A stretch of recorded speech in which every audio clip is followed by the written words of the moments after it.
I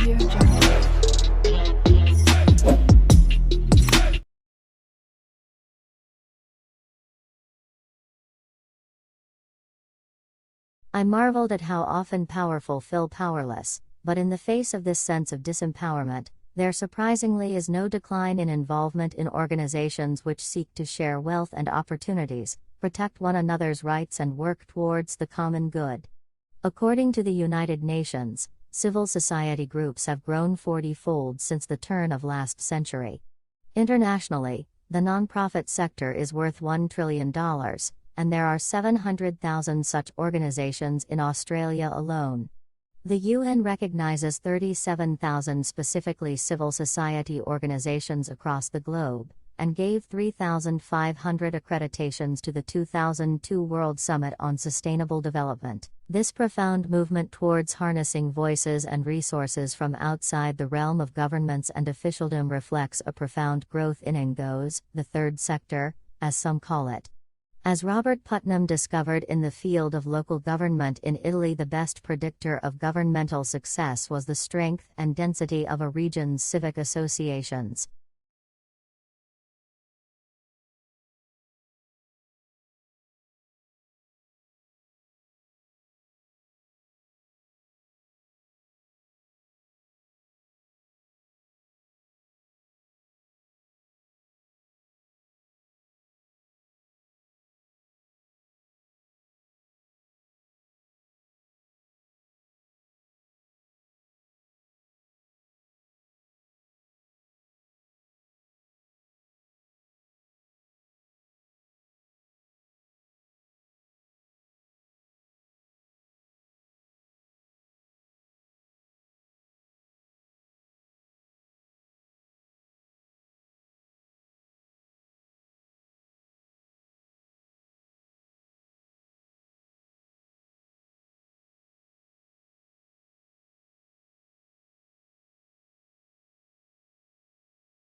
In 1943, what became known as the Green Revolution began when Mexico, unable to feed its growing population, shouted for help. Within a few years, the Ford and Rockefeller Foundations founded the International Rice Research Institute in Asia, and by 1962, a new strain of rice called IR8 was feeding people all over the world. IR8 was the first really big modified crop to make a real impact on world hunger. In 1962, the technology did not yet exist to directly manipulate the genes of plants, and so IR8 was created by carefully crossing existing varieties, selecting the best from each generation, further modifying them, and finally finding the best. Here is the power of modified crops. IR8, with no fertilizer, straight out of the box, produced 5 times the yield of traditional rice varieties. In optimal conditions with nitrogen, it produced 10 times the yield of traditional varieties. By 1980, IR36 resisted pests and grew fast enough to allow 2 crops a year instead of just 1, doubling the yield. And by 1990, using more advanced genetic manipulation techniques, IR72 was outperforming even IR36. The Green Revolution saw worldwide crop yields explode from 1960 through 2000.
"50% of the world's population is vitamin D deficient, and we believe that it has serious health consequences for both children and adults alike. Major cause is lack of sun exposure. Humans have always depend on the sun for their vitamin D requirement, and it's over the past 40 years that it's been suggested that you should never be exposed to direct sunlight. That is one of the major causes of the vitamin D deficiency pandemic. Again, everybody thinks about vitamin D preventing rickets in children.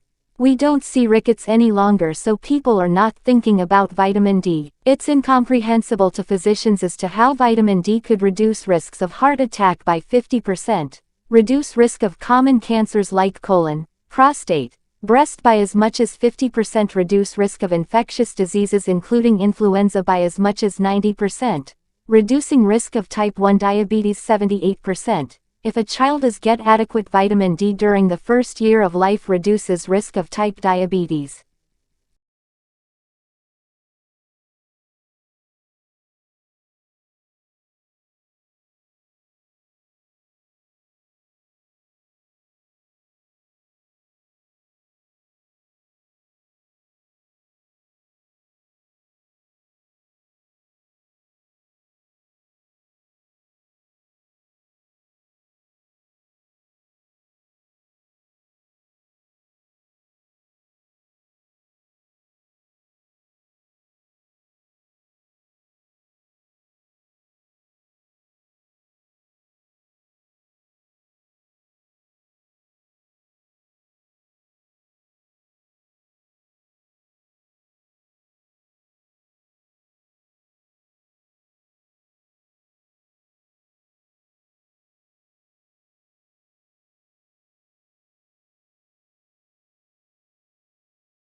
The SKOK is a new university-accessible musical instrument.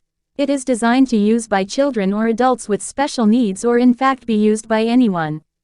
It's soft, it's easy to play, it's robust, and it can be customized to suit anyone's abilities. The SKOK helps students with special needs by allowing them to get involved in making music themselves. It's an instrument that they can play it and they can take ownership of and start creating their own sounds and music. Traditional instruments are the shape and size and made of the materials they are because of the sound that they need to make. If you want to make a sound like a plucked string, you need a string and it needs to be under tension. Whereas with a SKOK, because it's a mixture of software and a sensor, then thus the computer can handle making the sound. And so we can design an object that's designed to be touched and designed to be played with. In developing the screen and working with kids in the schools and in the classrooms, it's really helped us make the SKOK something that's usable by the children themselves. They've informed us massively on how it needs to work, and they've given their opinions on colors and designs.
You see, physical illness can have psychological causes.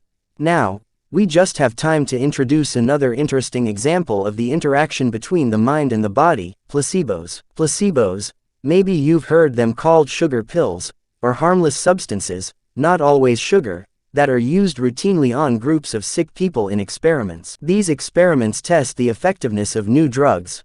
One group is given the new drug, the other group is given a placebo, and the results are measured. As you might guess, some of the people who receive the new drug get better. Surprisingly, however, some of the placebo group also get better. Why? Well, it's an interesting question, one which doctors can't quite answer. Some of the group may have gotten better on their own, without any treatment at all, but research has shown that the very act of taking a medication that you think will make you better, often does make you feel better. Have you ever taken an aspirin and felt better in 5 minutes? Aspirin doesn't work that fast, does it? Basically, if you believe you will get better, sometimes you do. The history of how doctors and healers have used the mind-body connection to cure people is long and interesting, but I see that it's time to choose, so I'll have to cover this in the next class. You'll have to hold your questions on this topic till then. Before you go, I have some handouts for you concerning the midterm exams next week.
Audio Jungle.